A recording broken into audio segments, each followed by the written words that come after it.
Hello, and welcome back to another encouraging, inspiring, and including episode of the Achieving Unity Success Formula weekly podcast, where we help turn chaos into connection and purpose into action. I am your host, Mark Entrekin, founder of the Achieving Unity Success Formula, also known as the Unity Success Formula, which is available at www.unitysuccessformula.com. We are dedicated to success-focused solutions that improve lives by encouraging, inspiring, and including others. It's all about unity and this working together. It is a mindset. Today, as we enter a new year and a new hiring cycle for a lot of people, organizations across every industry are seeking stability, innovation, and leadership maturity, yet many hiring systems quietly filter out the very people who most consistently deliver the outcomes they are looking for. I want to share 12 problems with 12 possible solutions. But first, before we delve into this insightful discussion, let me briefly introduce my company, Reality Focused Dynamics, where it all began. As you can see on the screen, it's my gift to you. This is my free Achieving Unity Guide. It's about ending things such as hate, which is sometimes called distancing, and then anger, which may be seen as frustration, and then prejudice, which is sometimes prejudgment. We do those things instead of being encouraging, inspiring, and including others. So please, get a copy of the Unity Guide. You can see the Achieving Unity Guide at the bottom left-hand corner with the QR code. At the right, you'll see my Achieving Unity blog. That's where I put out several newsletters talking about different ideas and concepts about unity personally and professionally, because it's more than just a saying and more than just a quote. It's about us achieving unity, all of us, for a better tomorrow.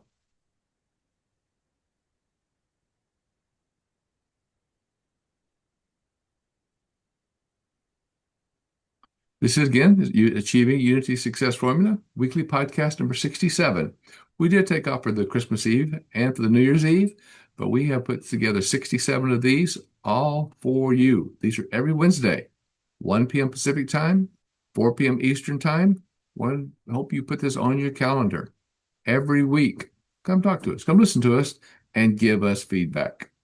There's nothing that we can do better if we have feedback from you. That will help us out over and over again. Thank you.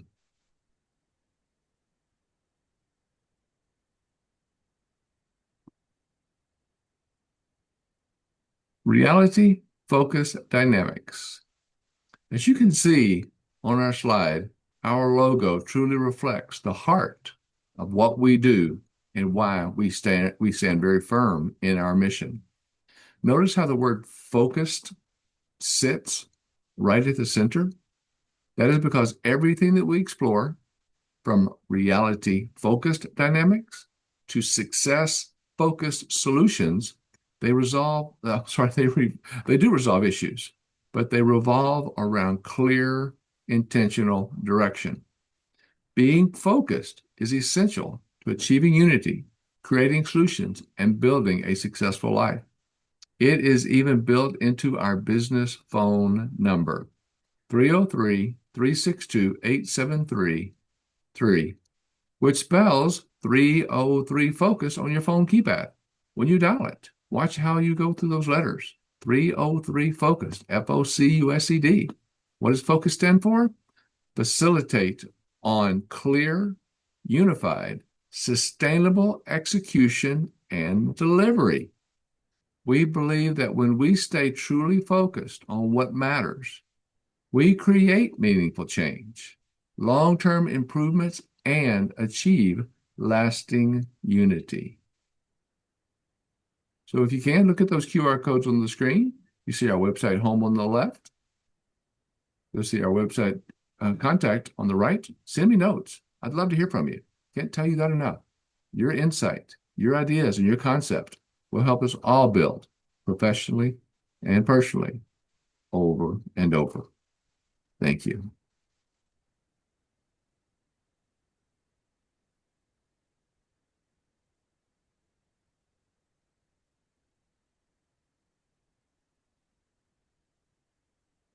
Unity inspires us in our homes. It shapes society.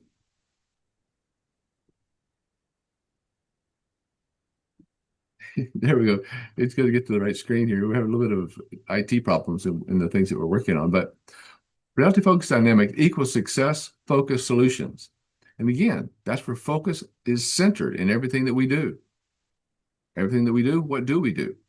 What we do is we show you proven, compassionate strategies that turn conflict into lasting harmony at home, at work, and in every relationship that matters, personally, professionally, and socially.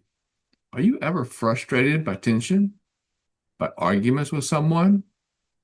My 7-step roadmap gives you the tools to move from conflict to collaboration quickly and confidently. And this is personally and professionally. I work with families, I work with business owners, I work with executives. I also contract out to large companies that need help, maybe because of mergers and acquisitions, maybe just because their company has been together so long, it's become a trait. What I want to do is to help people grow stronger. Are you craving stronger trust, stronger connection? We help you discover communication tactics that build respect, repair relationships, and unify teams and families alike. What we do, what I come in and help you do, is transform any conflict that you may have into connection, together achieving unity.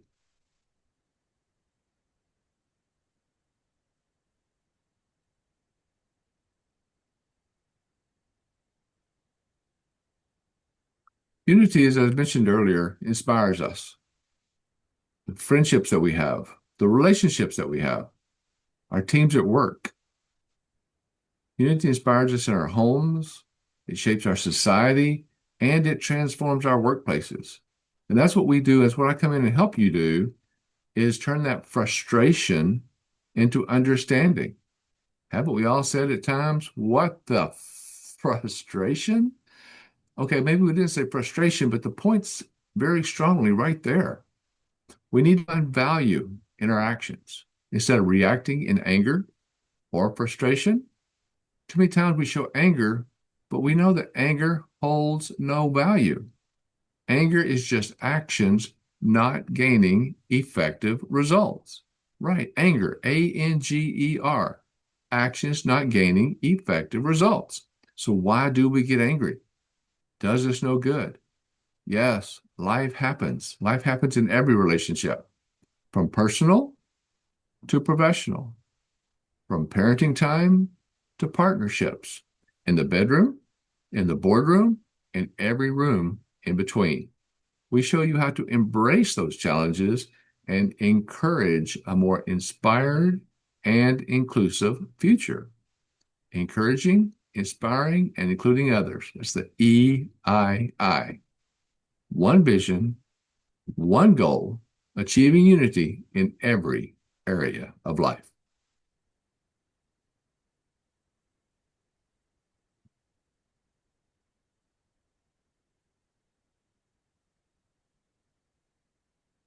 What is our call to action? Each and every one of us. And we need that call to action.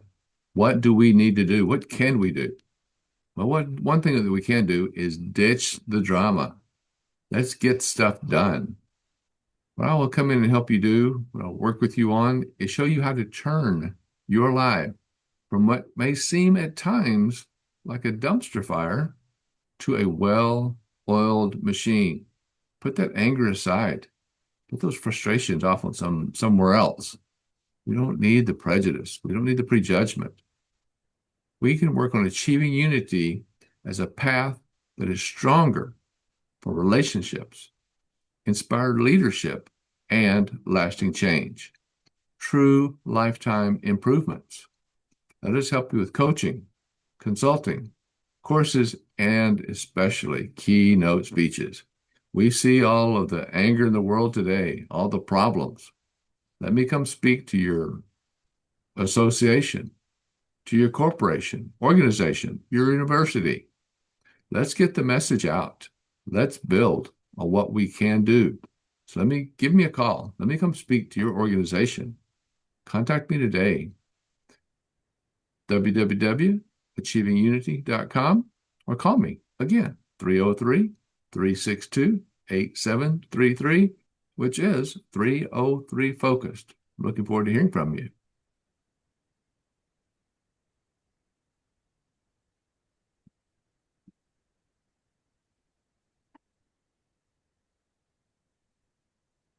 And for today, what we're going to talk about chaos. What about the hiring? What about people who are looking for work, especially people that have been laid off, have been forced into retirement, or who've just taken work off for a while and then want to get back into the workforce stream? Well, we have what's called the hiring contradiction. They say one thing, but they do another. So let's talk about those 12 problems that are happening today. And let's look at 12 possible solutions to help us build and get out of those problems. Because the first thing we have to ask ourselves is, would you hire you at this age?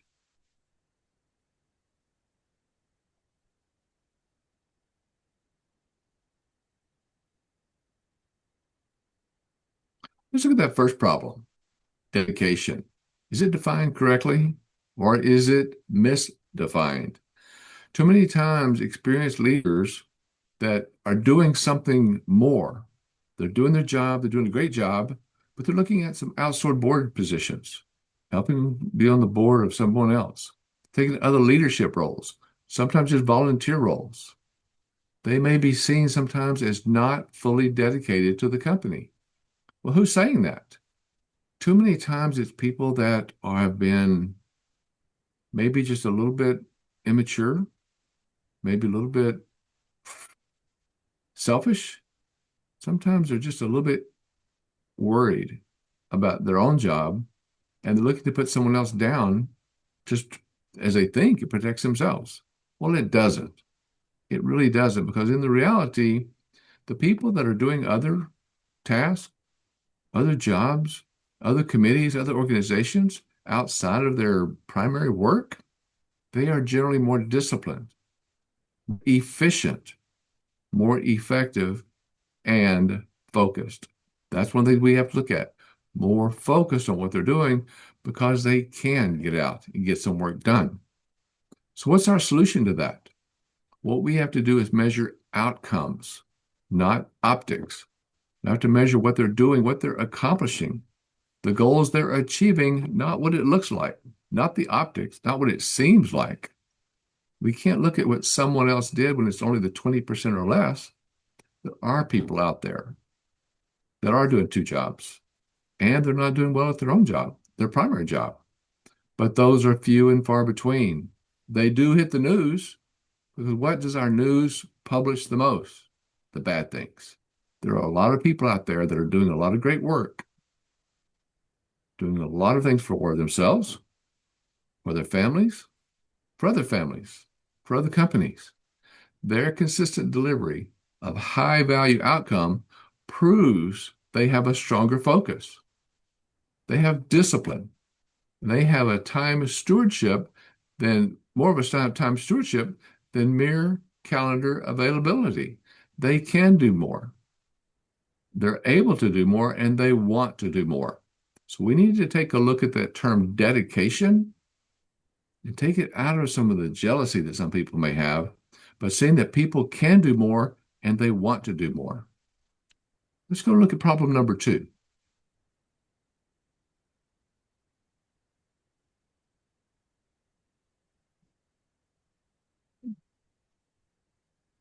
Problem number 2. Experience is confused with rigidity. Mature professionals are assumed to be less adaptable. One of the things that we know is once you have a mature individual, They know a lot more about what's right, what works, and what doesn't work.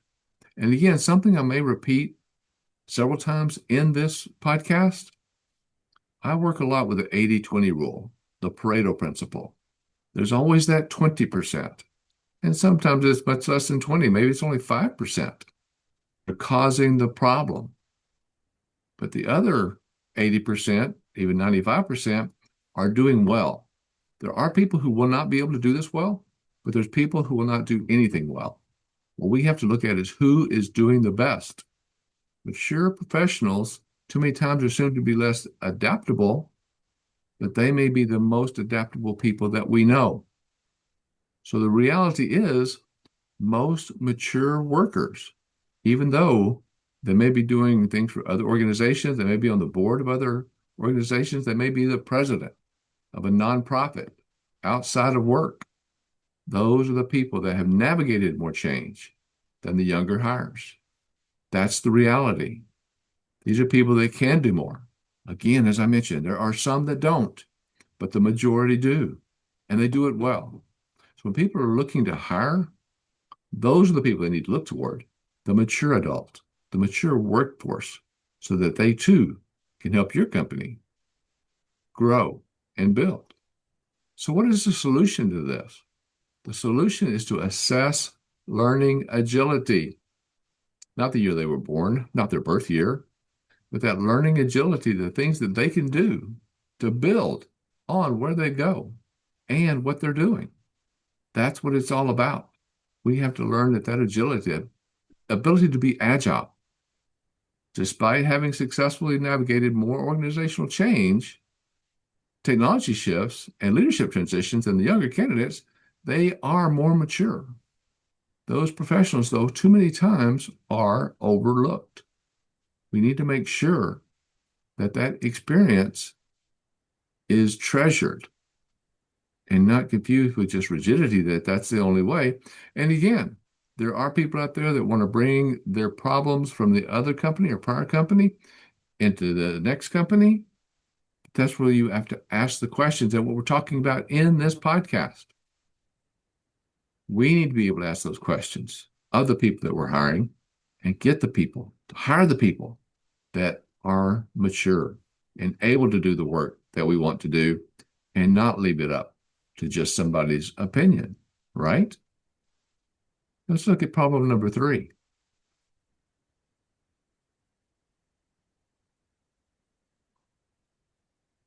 Side roles are seen as distractions. And as we just talked about, there's some problems there, but there's also seen as distractions. Sometimes when a company has an executive or a leader, or even maybe a worker that is doing something else while they have their company full-time permanent position, well, that doesn't mean that they're being distracted. That means that they want to do something. They want to do more. Being on a board outside of the company, being on some kind of outside service, that's sometimes viewed as that divided loyalty. That's that distraction to a lot of people. But many times that's not what it is. That is just people who want to do more and desire to do more. And sometimes our current leadership for the company that's doing the hiring, the company that's looking for the next person, the next leader, they too need to be taught about how to look for the right people and not judge people just because of those, what we say, optics, how they look, how it looks on paper. No, let's look at what they've accomplished. So our solution is to treat those people who are working on boards, board of directors, outside services as leadership capital because they have more experience than the people who are going home and watching TV, more insight, the people that are kind of closing the door on the outside world when they leave the office. So in reality, outside leadership can strengthen governance, judgment, strategic thinking, and enterprise level risk awareness that most people don't have. We've got to start looking at the right people. When we talk to them, when we're hiring people, let's find out what they do, what they feel, what's in their heart, mind, and soul, so they can take that to the next level, knowing that they're not being distracted with other things, but they may be sharp enough that they can do multiple things at once.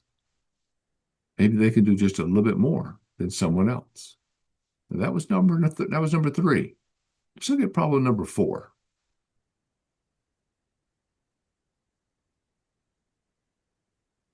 Younger turnover is normalized. Too many companies see that when they hire somebody young and they leave after a short amount of time, well, that's normal. Okay, maybe it is. Maybe it's not. Maybe it's the other LOL, not laughing out loud, but lack of leadership. High early career turnover is accepted too many times as part of the market, when in reality, it's costly, it's destabilizing, and disruptive to a company. You need to work with the people who want to stay, who want the job, not someone who's just wanting money. Somebody who's looking at a career position. That could be a permanent position, could be a contract position. But they want to come in there and get the job done. They want to do something right. They want to build. And that's the people we need to look for. We need to track retention ROI as by the 10-year band. ROI, of course, is the return on investment. The 10 years, how long they've been there, how long they've worked, how long they've worked in a certain field, how long they've worked in a certain certification if they're certified. I want to look at people who know that you can't always see 2 plus 2 is 4. You can ask that in the interview every time, but sometimes 2 plus 2 isn't exactly 4, especially if you're wanting your company to grow. 2 plus 4 at times needs to be 5, maybe even 6. We need to be looking at tomorrow and our growth, where we're going. Younger attrition is accepted today as normal, even though it creates measurable financial loss, measurable cultural instability within the company, and leadership continuity gaps. How hard is it to train the next person with what the last person just left with? That's what we have to do, and then redo, and maybe do it again. You need people that are going to be dedicated and committed to your company. That's why the maturity comes in strong. And that's what we need to focus. Let's look at problem number 5.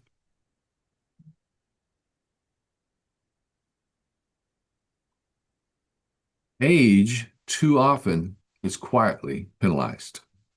Age bias occurs behind that culture fit language. Well, I didn't think he or she would fit in my organization, in my department, my division. The reality is, experience predicts stability, ethical conduct, and decision-making maturity. What we want to do is take that experience and that stability, the ethical conduct, that ability to make mature decisions and build on it, grow with it. So what's the solution? Let's replace that culture fit with values alignment. What's the value that we're looking for? What's the company want to see? Where does the company want to go? They can hire in the new people and bring in a bunch of new ideas, which is not bad, but how much of the true value of the company goes along with that? What are they not remembering to learn as they go forward? Culture fit is frequently used as a coded language, as we mentioned, for age bias. Even though the experience is one of the strongest predictors of ethical leadership, stability, and mature decision-making, too many times we hire because someone left and, it's just because they're young. Let's hire someone else. I'm sure they will stay. Not. We need to look at the mature individuals, look at the ones that want the job. And it may be a challenge for some to come in and maybe reporting to people older than them or having a lot of people much younger than them they're working for. But that's where training comes in. That's where good leadership comes in. Not the lack of leadership, as I mentioned earlier, not the inverse of lack of LOL, laughing out loud. We don't want to laugh out loud. We want to build the leadership so they can work in these things, in these options, in these companies, and be able to grow them forward and not penalize them just because they have the education, experience, and knowledge. All right, let's go to problem number 6. Resume algorithm. Resume algorithms penalize longevity. Resume algorithms penalize longevity. ATS. A lot of you heard about it. Applicant tracking systems. They favor keywords and keyword freshness over leadership depth. Now, of course, you can go after the internet now and get on AI, artificial intelligence, and find the keywords to put into your resume. But are you just putting tape on the problem? What we want to do is add leadership weighted scoring to the ATS, the applicant tracking system. We've got to make sure that what we're doing is building in the right direction and growing forward. Because too many times that those automated screening tools often filter out senior leadership depth by favoring the freshness over that sustained performance history. So that performance history kind of falls back because you don't have the freshness of the terminology. We want to make sure that what we have, that base that we have, isn't just because of the new words that are coming out, but it's based on the education, knowledge, and experience that that next person brings forward. Let's go to number 7.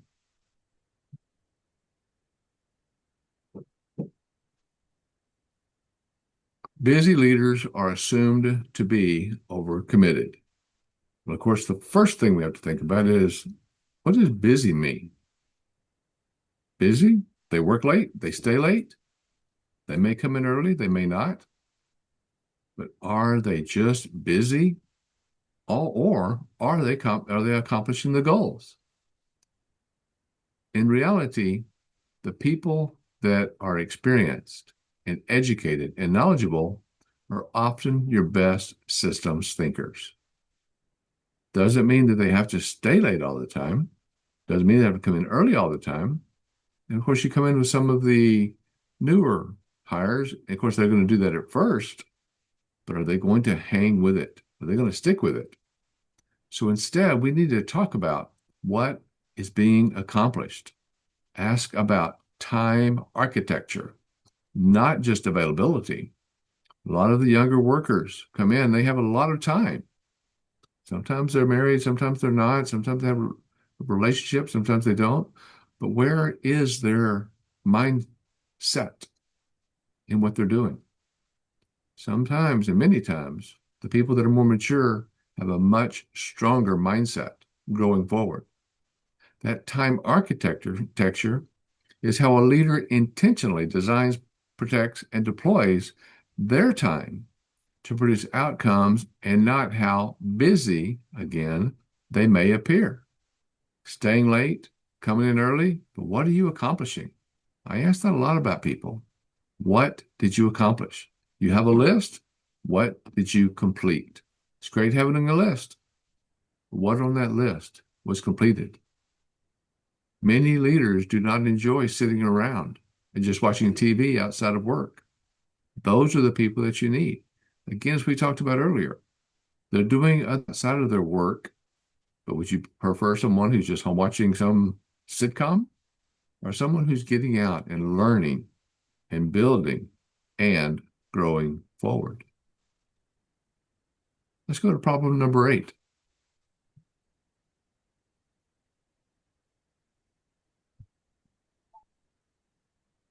Youth is confused with innovation. How many times have we heard that?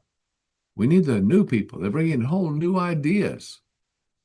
But we don't know is that innovation is misattributed to age instead of mindset. Because the age, they do have a lot of new ideas because they don't know how it was done before.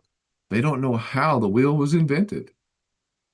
They don't know those baseline pieces of information going forward.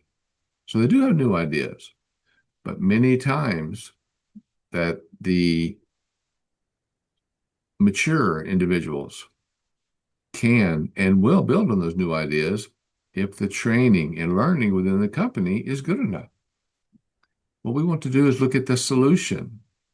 We want to assess creative problem-solving capability. If you have the information, if you have the background, if you have the knowledge, the experience, you have that problem-solving capability. If you don't have that background, that foundation, you're just going to roll the dice. Yes, it does bring up new ideas at times, but how much did you pay for that new idea?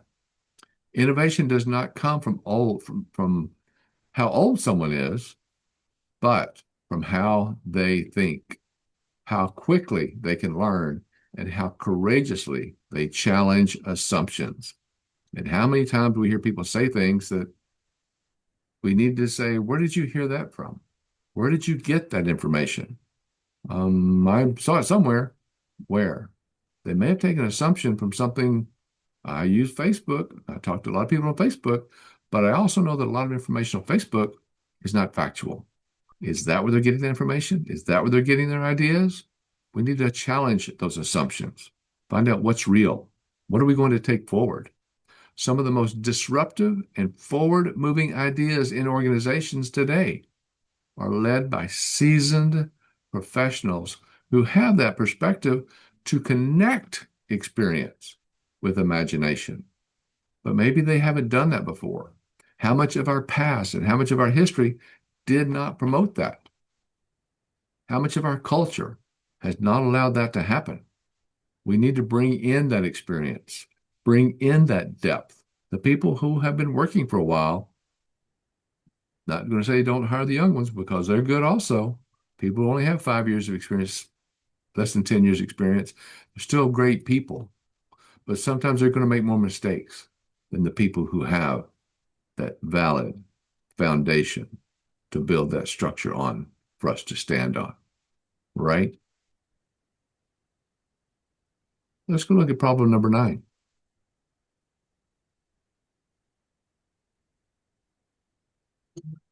Excuse me. Too many times I've seen this where mature leaders are seen as expensive. Well, they worked for so many years. They worked for 20 years. They've got 25 years experience, 30 years experience. They're going to be experienced. But do they think about the turnover? Sometimes the younger, the people who have less years experience, with that turnover, that rehiring, and that retraining cost so much more. We need to be thinking about hiring the people who can speak clearly, not sit there with like, but truly speak and carry themselves. Bring that background, bring their information forward. Listen. Maturity brings that ability to listen. As they say, we need to listen twice as much as we talk. That's what we want to focus on and look at as we're hiring. Because our solution is to use those lifetime value of hire, HIRE, modeling processes. The value of the hire. What are you bringing in? And kind of an inverse of what I'm talking here, but there's a lot of people, there are a lot of mature people who have been put aside and have been skipped over because of their age or because of the years of experience that are ready to come in. And actually, they will come in for a little bit less money because they want to come in and show you what they can do, what they have done, and build stronger going forward. Experienced hires are viewed as costly, while organizations ignore the far greater expense of that turnover, of that retraining, and of that productivity loss. We look at the big picture. We look at the full picture, the total picture, because in reality, seasoned leaders shorten learning curves. They prevent the costly mistakes, redundant mistakes, and stabilize teams faster, which lowers total operating cost over time. And that's where we need to focus. Those total operating costs over time, short term, long term. How long do you want your company to be in business? How long do you want your department, your division to continue to succeed? Let's look at problem number 10. Stability is undervalued. Sometimes people think that that strength, that solid core is not that strong. They don't value it enough. But hiring too many times today is focusing on the speed and not the longevity. So we want to think about that stability and put the value back into it. Don't worry about hiring somebody quickly. Instead, hire somebody that's going to be there that wants to learn, wants to build, help that company grow. We need to introduce a stability index into the hiring criteria. What about putting together some employment agreements? So when you hire someone, they're going to stick around. That could help you on the younger side, help the younger ones come in. Put a situation where they've got a bonus if they stay there for 5 or more years. Or you can hire the mature ones that are thrilled to be able to build the company, grow the company, and excited to be there for 5 or more years. And the company will benefit from hiring them because they are there, because of that stability, because of that depth, and how they help that company grow. Hiring decisions too often prioritize speed to fill the roles rather than the long-term stability and the continuity that drive sustainable performance. And that's what the people do that have the experience and have that depth. They may have another couple of gray hairs, but with those gray hairs, they have the depth to take the company forward in a much better way, stronger, consistent. Stability is not passive. It is an active leadership force that protects culture, the right culture, the growth culture, the building culture. It preserves that knowledge and multiplies that momentum. That's what we want to think about, and that's how we want to grow. We want to multiply the momentum that's going forward with the strength that the people who have been there have that background, education, experience, and knowledge will take them from where they are today to where they want to be tomorrow. Let's look at problem number 11.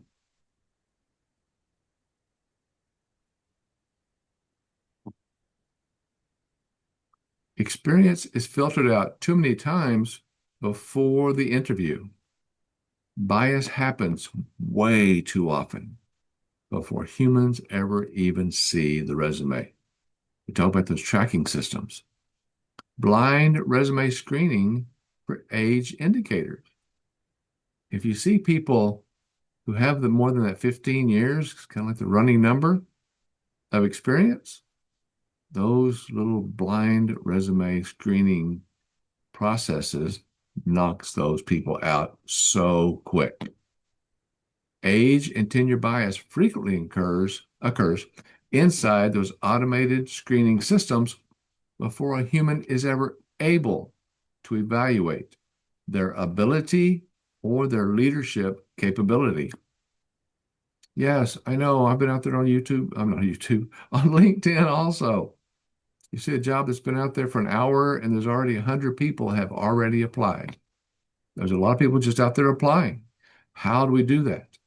We've got to start watching and looking for the people who have the tenure, the education, that background, the experience and knowledge to build upon. Not just start hiring the people that are young and, oh, let's just take this one because they've got X. X is not getting us anywhere. This means that the organizations may be excluding, through the current processes, their strongest candidates without ever realizing it. People that are ready to come in and do the work. And they may not know one thing that maybe some other young person has that is the latest craze out of the college. But what they do have is the ability to learn and build based on all of their other knowledge, all of their other experience, all their other depth. So they've got a foundation they can stand on with the company. All right, let's look at the last one. Let's look at number 12. Leadership present is mistaken for threat. Strong leaders too many times are seen as too much. Too much. They know too much. They've seen too much. They're going to embarrass someone because they're going to know the answer that the company's been working on for weeks, months, possibly even years. What's the solution? We must train our interviewers to recognize leadership presence as an asset. Recognize that leadership presence as an asset to the company because that presence is important. We must look at them and grow that forward in everything that we do. Because if our interviewers, the people that were hired to help the company grow and to build, aren't trained, where do we expect to go? How do we expect to go? Where are we going to be able to go forward? So when you're looking at strong leaders are seeming like they're too much, we need to instead look at them and build on what they can do each and every day. Strong, confident leaders are sometimes perceived as intimidating. When someone goes in and you've got young people interviewing them, and sometimes you may have situations where the person is 20 years younger than their boss. But that is helpful as long as they both understand what needs to happen. It's got to be a situation that is stabilized, that training, because if they don't recognize that stabilization, those assets who elevate the performance and culture, they're losing again people who are very important. When presence is misread as dominance, that presence meaning that ability, that knowledge, that education, the degrees they have, that 20 plus years of experience, when any of that is measured as a dominance more than a value, organizations will lose the very leadership that could strengthen the trust, the clarity, and the results that are so valuable to what the company needs today. And that's what we're talking about here in the process. It's a situation where we have a contradiction in hiring. We say one thing, but we hire something else. Let's go to the next page.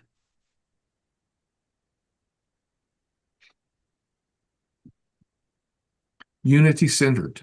I think many of you have heard me talk about unity. I talked about it at the first of the podcast. It's all about being and achieving unity. True unity in hiring begins when organizations stop filtering out wisdom. Yes, it's what's happening. Stop filtering out wisdom and start building teams where experience, energy, and emerging talent grow together instead of competing with each other. Yes, that's what's happening. We need people to be able to come in and know things without the other person, the person that doesn't know, being insecure. Insecurity is so dangerous and so costly. We want to make sure that the people are working together, build on that knowledge, build on that background, that education and experience, and grow forward. We all must learn, as I talked about again at the first of this podcast, learning how to be encouraging, inspiring, and including others. That's my EII. That's where it comes. Encouraging, inspiring, and including others. Growing together as a company, growing together as a team, as a family, as a partnership, and as an organization. When leaders choose clarity over bias, and they choose outcomes over those optics that we talked about earlier, just because someone looks a little bit different, they look a little bit older, these people are not just filling positions. They are building cultures of trust, cultures of continuity, and definitely sustainable success. Let's go to the next page.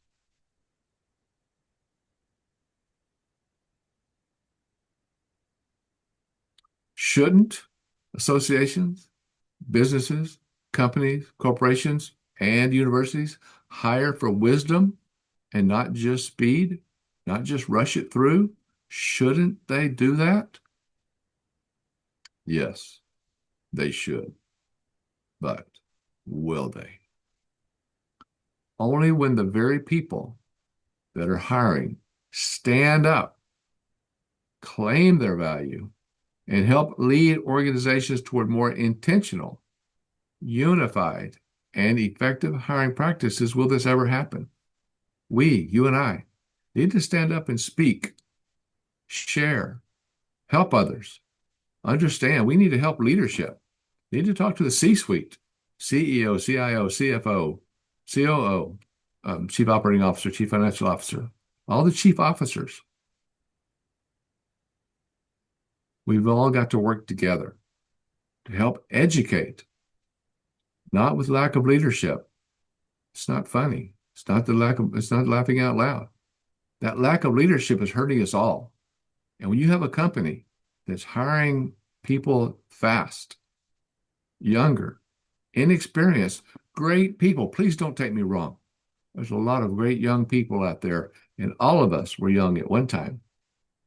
But we also know that the value of hiring someone that has that background, that experience, that education, that knowledge, and taking that forward is valuable. It can be very valuable to every company. How many CEOs are there that are young? There are a few. There's a couple of them that have started their companies in their early age, and they've done well. But a lot of them haven't. A lot of us haven't. A lot of us could have done better, but that's what we are looking for. That's what everyone's looking for, that next step, that next opportunity, that next option. That's where we need to be, growing forward in that ability. Let's go to the next screen. This is our final screen. This is our call to action. This is what each and all of us need to do. If you're a hiring leader, review your screening criteria. Do it this quarter, do it this month, do it this week, and ask that one powerful question. Am I selecting for long-term value or short-term convenience? When we hire, are we saying, well, we've looked at a lot of people. This person passed that tracking system process. And, well, why not? Oh, yeah. But then what do we do later? Do we complain because they're not carrying forward? They didn't have that background. They didn't have that depth that the company needed. That's where we have to focus. Get focused. That's where we need to be going forward. And if you're a professional navigating today's hiring market, do not at all diminish your experience. Don't refine your story. Instead, stand in your value. Seek organizations that are ready to grow with you. Talk to organizations. Introduce those organizations to me. Let me come speak to them on the same subject. Let me talk to them. Let me help put these processes into action. This is what we need to do. So I'm going to leave the call to action screen up there because that's what we need to do. And that is our call to action because that's where we need to be. That's where we need to go. And that's where we are going to be able to take us to that next level. And we're going to be doing that by achieving unity. Again, personally and professionally. Because that achieving unity, like everything we talked about today, those 12 problems, those 12 possible solutions that could work today, we start putting them together. They're a mindset of value. They're not just an ideal. Knowing all sides to these important concepts, they're like living with purpose, not with pressure. And like unity, they show us that they are success-focused strategies. What we talked about today are about a daily choice for each of us to lead with empathy, act with integrity, and uplift others along the way. This is a service that each of us can share with others at no cost, as we gain much more value from the actions that we produce on a day-to-day basis. Because what we accept is what we're okay with. If you see somebody do something that's, well, maybe you don't agree with, but you don't say something, you're telling them that you accept it. Don't. Let's work together. Let me ask, if achieving unity, anything we've talked about today does resonate with you, Follow that feeling. Refer this podcast to others. It will be recorded. It's on YouTube, or will be. Reach out and connect with me. www.achievingunity.com, www.markentrekin.com, www.realityfocus.com. And of course, don't forget 303 Focus. Call me. Let's get together. Let's talk. With each inspiration that we shared today, I hope you'll connect with me. Start achieving unity, creating unity when required within ourselves by clarifying vision, aligning our daily actions, and these are daily. We need to put these into focus daily, taking those first meaningful steps forward toward a life where we can truly be encouraging, inspiring, and including others through a quality of life for all of us. And that's what we've talked about today, a true quality of life for all of us. And again, this is a weekly podcast. Next week, I'll have a guest. Did not today because we wanted to talk about this is 2026. We have a new year. If you're not hired, let's get hired. Let's work together. Let's find the companies that are building and growing. So let's come back next week. I'll have somebody else who will be talking about ending anger, hate, and prejudice, ending that distancing, that frustration, and that prejudgment, helping build bridges, real bridges, not steel bridges, but bridges between people, building unity. So until next time, let us continue to transform the complexities, like we talked about today, into execution. And that chaos that we see too often, turn that into connection and turn our purposes, each and every purpose that we have, into action. Let us continue achieving unity with www.achievingunity.com. Call me 303-362-8733. And I hope you always remember that is 303 Focused on your phone. 303focus.com. Remember, it's all about being focused. We can stay focused on turning the chaoses that we talk about, that we see, into connection as we achieve unity by harnessing the power of encouraging, inspiring, and including others in building better businesses, better lives, and a better world. Again, this has been Mark Entrekin with the Achieving Unity Success Formula, reminding you that life is truly what we make it. So let's make it. Let's all of us help each other achieve one intentional step at a time and make life awesome together in unity. Thank you all for helping others achieve through your time and your commitment. Hope to see you again next week. You can contact me, 303 Focus, markentrekin.com, marketrealityfocus.com. I'm looking forward to hearing from you. Till then, cheers.